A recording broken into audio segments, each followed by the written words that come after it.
Namaste, Sacred Masters, and welcome to this pick a card session for your shadow work. We have the deck shuffle and 3 random cards from the Dark Mirror Oracle deck placed before you. If you want to purchase this deck, look for the link in the description box below. You can pause the video and take your time to see if any of these cards resonate with you, and then use the time code in order to jump to the card you choose. This is card 1, 2, and 3. Don't forget there are many more pick a card videos to choose from. You can find them in my playlist, Shadow Work Pick a Shadow Card, on my channel's main page, so don't forget to hit the like, subscribe, and notification bell for more pick a card sessions. After you pick your card, I will explain what each card means in the book. Now, the book's description is poetic and can be confusing sometimes, but for the sake of sharing, I will read it out, then give you my interpretation of it. You will hear my interpretation when I remove my mask and speak with my normal voice. I will also give you a shadow prompt in order to get started on some shadow work based on the card you pick, together with Grabovia codes to help with your shadow work sessions, or sometimes a link to another video relating to the matter. Alright, let's get started. Pick a card and jump to the timestamp.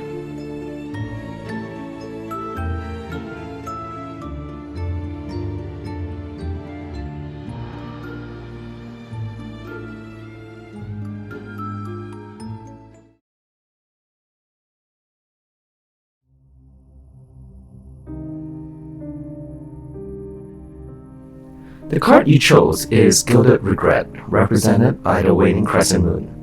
It is illustrated as an elven queen with heavy eyes, her dress as blue as the clearest water, her crown of thorns and golden-clawed flowers holds a blue orb in her hand. The sentence relating to the card is, memories are like floating underwater, safe, warm, and murky, yet they held a scent of death. This card is about the cage of our memories being the most gilded, lingering to the past savoring crumbs and fleshes, hints and ifs. But it's our sword. However, it's our shield. We follow the river against these currents to a sea of maybes. We cannot say, life is here now. We just say, life was here. So that even when the future builds, day by day, we still look backward to memories and possibilities. Options we missed, things we lost, changes we fled. It is like staying in the twilight of conscious, in the blessed state of those 5 minutes between the time the alarm rings and when you actually have to wake up. Like little kids, between the time mom calls and the time we need to wake up. And run. But those 5 minutes are taking up too much time. They are the drain of our energies, of our opportunities, of our future. The ifs are now gone. Whatever has been already, isn't it? Our life is always filled with regret. Oftentimes we repress those regrets and try to look forward instead. And when a regret comes crippling, we try to enforce the situation by a false sense of positivity. For your shadow prompt, write about a time when you regretted your actions today. Have you forgiven yourself for it? How did you deal with the regret? Did you simply just take it as a lesson and move on? How has this regret still lived within you? And how heavy is it when you actually become honest with yourself? Once you've come to terms with it, you can begin your healing process and emerge like a lotus blooming out of muddy waters.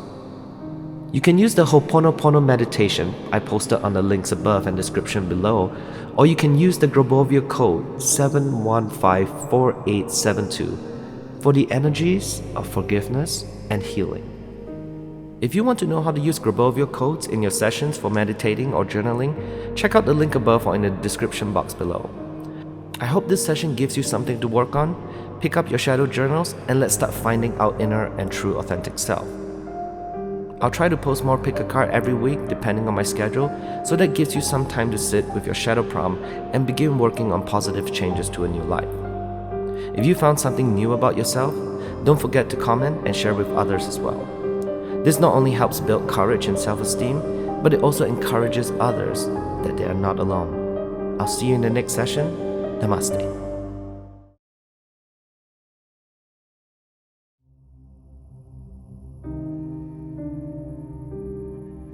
The card depicted is I Won't Cry For You, and it's represented by the third quarter moon.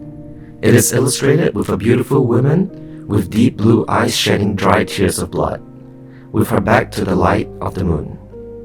She holds in her hand a drop-shaped vial full of blood as well, and she gestures forward as if offering it.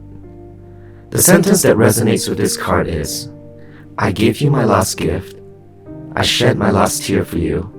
It is a time not to let you free, but to let myself free. This card tells us that breaking up can only be done by two persons. One will do it earlier maybe, but sooner or later, the other will follow. One can afford to do it in words and actions. The other will probably only be able to do it inside her own heart. It's painful, it's definitely. It's hard. It's sometimes necessary. Breaking up is not just letting go of a person. You are letting go a part of yourself, of hopes and dreams and trust. You let go of feelings and memories. You let go of emptiness you felt and the connection you relied on to. Anger will help at the beginning, but the last part of the road can't be done by just anger.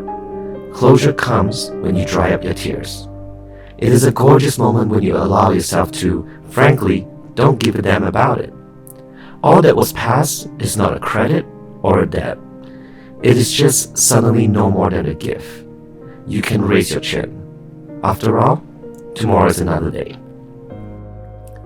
Breaking up is always hard, but sometimes even though we don't want to be with a person again, we have not let them go yet. Just because you don't want to talk or be with somebody doesn't mean they don't have real estate in your heart. Letting go is a very hard thing to do because we want to remember the good moments, or should I say, the moments that fit into our story about what love is. We all create stories and narratives on what we think love should be, and when someone coincidentally fits into that story, we fall in love. When we let go of these stories we create in our heads, we can begin to work fully on letting go. Your shadow prompt for this will be, which of my exes do I think about? It can be occasionally, or it could be often. Each time you think about someone, your subconscious is prompting you that there is still some letting go to do. If you want an in-depth video on letting go, click on the link above or in the description box below. Use the Grabovio code 913-71895 to break the negative patterns of coming back to the past. If you want to know how to use Grabovio codes in your sessions for meditating or journaling, check out the link above or in the description box below. I hope this session gives you something to work on. Pick up your shadow journals and let's start finding our inner and true authentic self.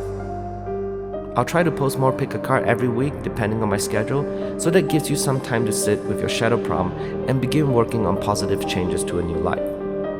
If you found something new about yourself, don't forget to comment and share with others as well. This not only helps build courage and self-esteem, but it also encourages others that they are not alone. I'll see you in the next session. Namaste.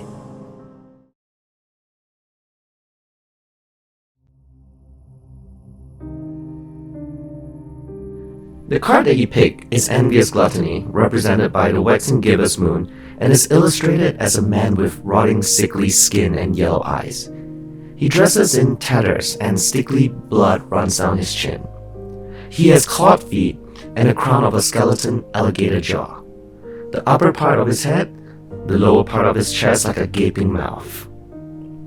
The sentence resonating with his card is, there is hunger sleeping just under the surface, like an animal lurking. This card is not just dark. It is unpleasant, sickly disgusting. The difference in the how we feel in front of a vampire as opposed to being in front of writhing bugs. It is not an existential darkness that we can paint out romance, drama, and subtle anguish. It is raw, primal, reeking of rotting stench. It feels like there is darkness, and in that black landscape, there is a hole leading to an even greater darkness. And that is a calling. The urge is pressed down every time, played with, toyed with, treated like something that doesn't belong here. It's like rolling in the mud, bringing out the twisted, refreshing feeling of demeaning oneself. The key is that we don't want to recognize the depth of the envy and the anger. We casted it out of ourselves, and now it's truly a parasitic monster, impossible to accept as something that came out of ourselves. What if we bring light to the pitch dark well? What if the scary monster is just a scrawny star feeling? What if it's just a little thing, dark tar, indeed, but to be sorry or not to be feared? This card is all about energy vampires and people that drain us. Most dangerous of all is the narcissist.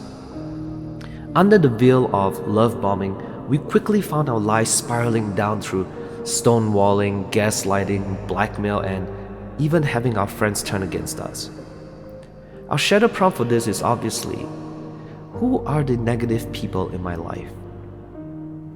You want to find out who is draining your energy or creating negative energies around you, and find some ways in which you can slowly let them go. It's not easy to leave a person, especially a narcissist, but there are many helpful resources that you can use online to help you through it. But for those of you who can let go, quietly do it with love, compassion, and forgiveness for them. Because almost all the time, they don't know what they're doing. Use the Grabovia code 829-876354 to remove negative energies as you begin to clear your life out. If you want to know how to use Grabovia codes in your sessions for meditating or journaling, check out the link above or in the description box below. I hope this session gives you something to work on. Pick up your shadow journals and let's start finding our inner and true authentic self. I'll try to post more pick a card every week depending on my schedule, so that gives you some time to sit with your shadow prompt and begin working on positive changes to a new life. If you found something new about yourself, don't forget to comment and share with others as well. This not only helps build courage and self-esteem, but it also encourages others that they are not alone. I'll see you in the next session. Namaste.